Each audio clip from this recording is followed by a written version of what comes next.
Was smoking all my divine, righteous, almighty greats overachieving, never slacking. And I'm back with an Adam Calhoun reaction.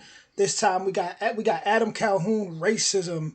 And I've actually did this reaction before, but I figured like right now and the times we in, like this is the best time to do this. This is the best time for this reaction. I mean, so much been going on with even the last just 6 months alone. Just the last 6 months alone, like so much to speak on that we gonna get right into this. So, I might title it Black Man Reacts, so-called Black Man, just because it's like that's what I guess what gets people's attention, right? Black man. I gotta use the colorism. But or the shade. But we going to go ahead hop right into this. Original link will be in the description. Hit that like, hit that subscribe, hit that notification bell. And here we go. Hillbilly, Franco, nigga, white trash, fuck you, nigga. What the fuck you rapping for? Cracker ass cracker, got your rebel flag with your camo hat backwards. Stains on your shirt with your fucked up teeth. Piece of shit truck broke down middle of the street. Old. Now let me just go off and say, right?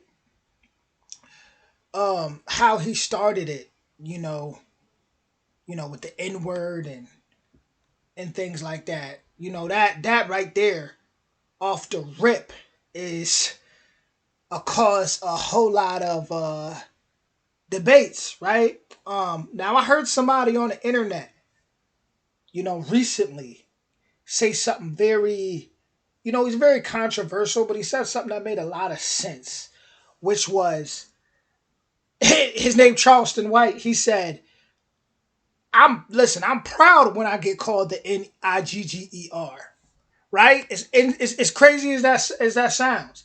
He said he's proud. He said because only the most rebellious, of our ancestors would really be called that, They wouldn't be called Negroes or, things like that. They would be called, Nigger. So that's just a different perspective right there. Lady bitchin' in the passenger seat, smoking like a chimney. Kids in the back can't breathe. Got a kid on her lap, smack his ass if he speaks. Always wearing white beaters cause her ass getting beat. Okay, that's white trash, but what about a hillbilly? Redneck motherfucker, never even near a city. Out in the woods, hunting deeper than the wolves. Get that big old buck, bring them home, eat until they full. Or they out in the shed, on the side drinking shine. Old lady bitchin', better bring your ass inside. It's way past 9, you been drinking all night. Gotta get to work on time, up before the sunrise. They call me redneck, white trash, say it back. I don't care, kiss my ass. I don't care, kiss my ass. They call me redneck, white trash, say it back. I don't care, kiss my ass. I don't care, kiss my ass. They call me redneck, white trash, say it back. I don't care, kiss my ass. I don't care, kiss my ass. They call me redneck, white trash, say it back. I don't care, kiss my ass. I don't care, kiss my ass. What the fuck you rapping for? Nigga ass nigga, got your sagging pants with your ass hanging out the back, hanging out in front of liquor stores selling crack,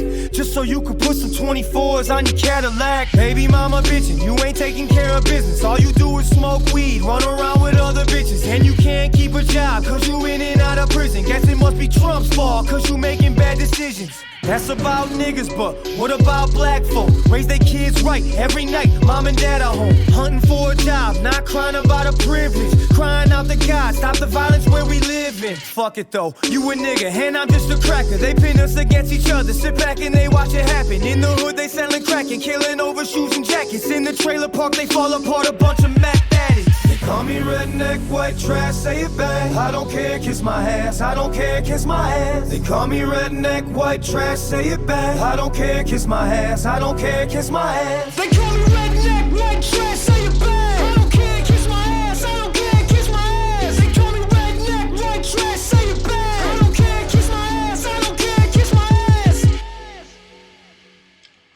So that was Adam Calhoun racism. And to really break that down, right, to really get into it, he basically used a he didn't basically he used the derogatory terms for a so-called white male and so-called black male, right?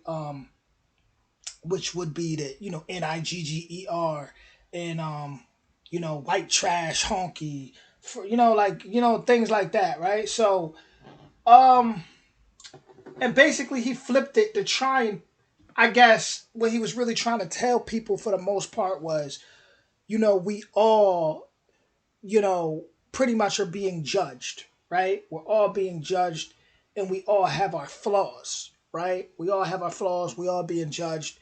And that was his perspective, right? At the end of the day, that there's a difference between, white trash and someone who's handling their business and Nigger, in a black person, which to me is like, at the end of the day, how I personally feel about it is like, it's like this.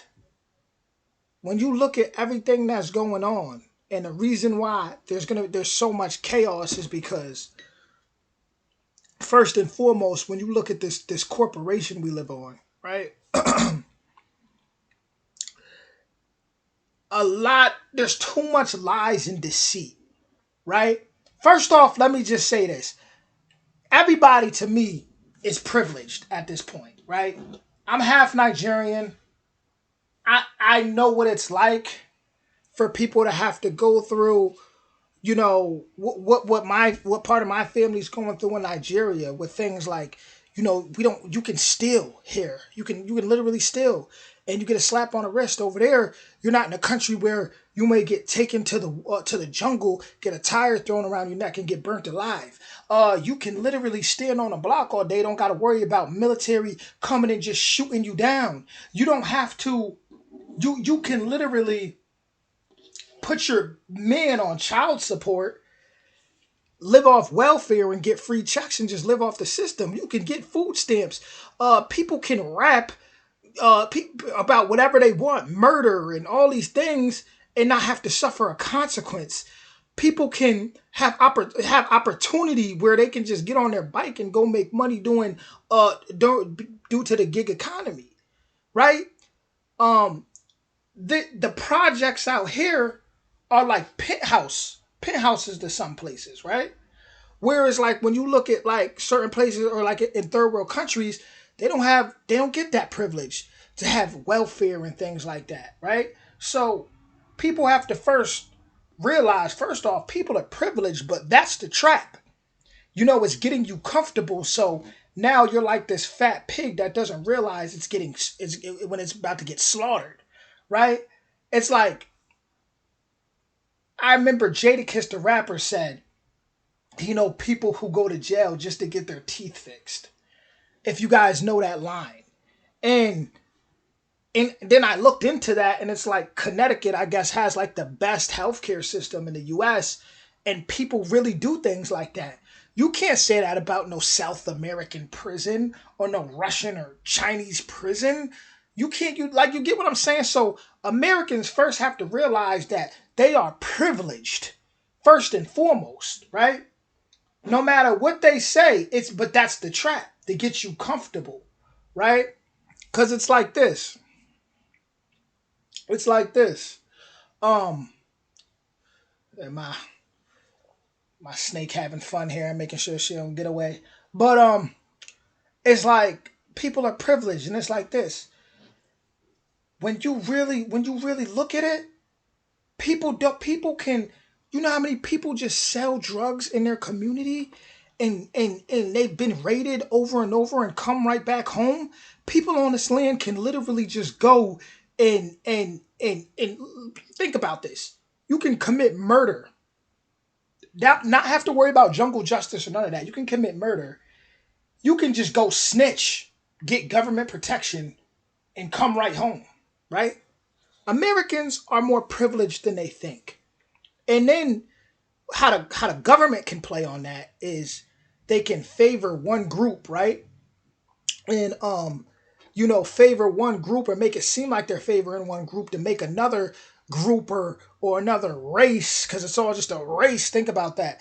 Um, get upset, so that it caused this race baiting and this division. Right? They love to do that. Um, Now it's like, oh, you inners, or you white trash, or you um hold on, let me not mess up my stuff here. Or you white trash, or now that becomes the problem. It's a bunch of race baiting, where it's like, but if like you look in the Amish community or you look in the Asian community, it's very low on murders. They know how to work together, right? Whereas when I even looked it up, I'm gonna be real with you. There's a lot of so-called white people who are murdered by police, and it doesn't get spoken of, right? There's a lot who are murdered by police, and it doesn't get spoken of at all. So it's like a lot, like more than you think, right? And they keep us in this back and forth of, oh yeah, but we're getting murdered out here, we're getting killed out here, we're getting slaughtered. It's like, go out to the country. You don't have to. How many dudes just be standing on a block and sell drugs all day, right? And ain't getting murdered and still living their lives, right? Like, I personally, me, don't have problems with things like police, because I don't be in police face, and I don't give police a reason to worry about me. And a lot of the dudes that give people, I'm gonna be real, a lot of people make excuses and they attract that energy towards them, but they don't want to admit it. Like, I don't have that victim mindset. Like, I take everything. I'm the type of person, I'm gonna look at things as is my fault. What did I do wrong? It's about the energy you put out there. When it comes to, look at what's going on right now. With the Mississippi River, I'll use that as one example, and how that's drying up. And I think that's responsible for what, like 30,000 jobs in this land, on top of being like responsible for like the water, pretty much. So, and that's drying up. So what I'm saying is, they keep us divided so that we not looking at what we should be preparing for: stocking on water, stocking on food, and just being prepared to know how to survive. So it's like, and I'm gonna be honest now, it's a lot of people that's in the country, or a lot of so-called white folks, that are gonna be the ones that, when things hit the fan and turn into Hunger Games out here, they're gonna be the ones that's really gonna be riding out. Because if you in these inner cities, and you still living in these inner cities, and you still just doing the same old things, you in trouble. Pretty much, you in trouble. Because what are you gonna do when they come for, like, what are you gonna do? A catastrophic event happen. People in the city gonna be worried about their Jordans getting dirty. So it really comes down to preparation, and they keep us distracted and divided, and keep us, with all this bull crap of, oh, this victimhood over here, or this victim over here, when it's like, if none of us is wealthy. I know plenty of poor, so-called white folks, right? So I don't look at all that. I just, when it comes to, at least, judgment of character, that always comes down to the individual. I feel like everybody should be doing for their self, and should be, like, your goals as a man and a woman should be ownership, or should have at least been ownership within the last at least 5 years, if you've been paying attention to the things that have been going on this land. Your goal should have been, um, ownership, right? So if you wasn't focused on ownership, and you wasn't doing what you got to do, how can you sit? You're gonna sit back and say, think about it. You're gonna stay in a victim mindset. I don't get it. Like, what? You're just gonna keep live off the government? Like, it's your responsibility to shape your reality, is what I'm trying to say, right? It's your responsibility. Um, you're gonna run into prejudiced people all over the board, but at the end of the day, you take that power back when you do what you have to do for you. The reason why I'm redoing this video is because I feel like we're in a time where that time is kind of running out. And if you haven't been doing what you're gonna do, I really do believe you're gonna go through some serious hard times coming up. Cause I pay attention, right? Now, as far as why America, the country, the corporation has to fail, which a lot of people, you don't have to agree with me. I'm not here to be honestly even liked, right? I really don't care. I'm just here to state my opinion. I don't really care if you don't like me. You have that freedom to not like me or like what I'm saying, right? Um, but the problem is there's too much deceit, too much lies on this land, too much ancestors that are screaming. Their blood is screaming on this land. Um, Too much dark skinned Indians, tribes that were discovered here that were classified as Negro, and that were lost in the system, and too much things, too much of that, too much indoctrinations, um, and that's a big problem because for those that like Coolio was speaking on this right before he died, right before he just died, he was speaking on him finding out he's Chakta and Niji and all these things, and he was speaking on a lot of us being already here. I ended up finding out that my grandfather in South Carolina, my great grandfather owned land in Blackfoot and Cherokee. All that. I'm learning stuff. So there's that mixed with also then you got your so-called white folks who they a lot of them they came here, they went through it rough coming here. When you look at the movie Gangs of New York, which if you look at Adam Calhoun's his poster in the back of it, when he's in his room, he has a poster of the guy from Gangs of New York with the mustache. That guy was like, he was prejudiced, really racist, and these people were throwing. When you seen the Irish get off the boats, they were throwing rocks and bricks and stuff. Go back to Ireland, you Mick. You know what I'm saying? Saying these things. They had to come here and they had to build it up. So those so-called white folks, which Irish and Polish, all these different ethnicities, they had to work. They worked hard, and they're looking at it like, yo, this is my country. I'm not going out without a fight. I have no problem with them, but at the same time, they still have to acknowledge that there's been a lot of lies here. See, what they try to do is make so-called black people be victims, and then kind of play that guilt and push out the so-called white voice, which I heard Kanye West. See, Kanye West just went on a whole rampage, which I said in my first reaction, as far as musically and things, people need to look at who's really controlling things. But Kanye West already went all off on that, right?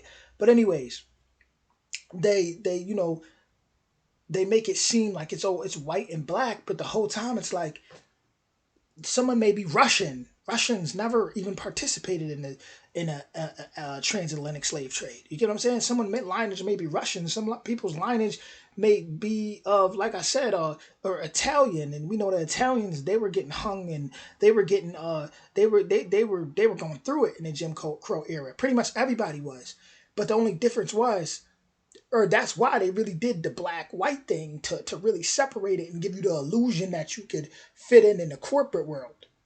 But you're never actually going to get into that 1%, or you get what I'm saying? So it's deep, but at the end of the day, what I'm really trying to say is people just need to stick together. That's really my message, and just be prepared. That's really why I'm doing this video. That's overall my message, and be more understanding, because there's a lot of people who are already on this land, and they've been lied to and classified as something that they're not. This is why every 20 years we change. We go from Negro, Indian, black, all these different things, colored. They can't get us right because they don't want us to know exactly how the lineages that we really trace to and what was actually here. They want you to think, the Indians were just savages and this and that, and all those are lies. So there's a big spiritual battle going on the land, is what I'm saying. Um, and that's a big part of the problem. There's a big spiritual battle, and people are on different missions, but that doesn't ultimately mean everyone's wrong. It's like when you watch Vikings, when you watch Game of Thrones, when you watch The Last Kingdom, the greatest kings, they changed things and they knew how to bring people together. If I had to really make a comparison, I would say like Game of Thrones, when you look at the wildlings and you look at the Northmen, and then they had castles in the south and in the north. They had to come together to face the White Walkers. We have to come together and put our differences aside. You know, at the end of the day, none of us are pure blood anything. America's a boiling pot. We're ain't none of us pure blood nothing. Everybody's mixed with something on this land. So, 20 minutes in, been chatting, just had some things I felt like I needed to say, and you know, hey, everybody keep doing your thing, man, and just stay prepared. You know, like I said, stock up on that water, stock up on everything you need to stock up on, and just, you know, do what you got to do, you know. But with that being said, guys, I'll be back with more soon. Original link will be in the description. Hit that like, hit that subscribe, hit that notification bell. Much love, everybody.